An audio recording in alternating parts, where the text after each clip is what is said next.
ఆచార్యదేవ, ఏమంటివి ఏమంటివి, జాతి నెపమున సూతసుతునకు నిలువ అర్హత లేదందువా. ఎంత మాట ఎంత మాట. ఇది క్షత్ర పరీక్షే గాని క్షత్రియ పరీక్ష కాదే, కాదు కాకూడదు. ఇది కుల పరీక్ష అందువా.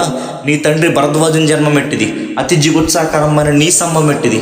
మట్టి కుండలో పుట్టితివి కదా, నీది ఏ కులము. అంతయ్యేలా అస్పస్పితామహుడు కురుకుల రుద్రుని శాంతనవుడు శివసముద్రముడు భార్యకు గంగ గర్భను జనించలేదా, ఈయనదే కులము. నాతో చెప్తుంటివేంటయ్యా, మా వంశమునకు మూల పురుషుడైన వశిష్ఠుడు దేవవేశ్యకు ఊర్వశి పుత్రుడు కాదా. అతను పంచమజాతి కన్య అయిన అరుంధతి ఎందు శక్తిని, ఆ శక్తి చండాలంగుని ఎందు పరాశురుని, ఆ పరాశురుని పల్లిపొడిచి అని మత్స్యగంధి ఎందు మా తాత వ్యాసుని, మా తాత విధవరాళ్ళైన మా పితామహి అంబాలికతో మా తండ్రిని, పినపితామహి అంబికతో మా పినతండ్రి పాండురాజుని, మా ఇంటి దాసితో మీతో ధర్మ నిర్మాణ చతురని కొనియాడబడుతున్న ఈ విదురదేవుణ్ణి కనలేదా. సందర్భం బట్టి క్షేత్ర బీజ ప్రాధాన్యములతో సంకరమైన మా కురువంశము ఏనాడో కులహీనమైనది కాగా నేడు కులము కులము అని వివర్ధ వాదములు ఎందుకు.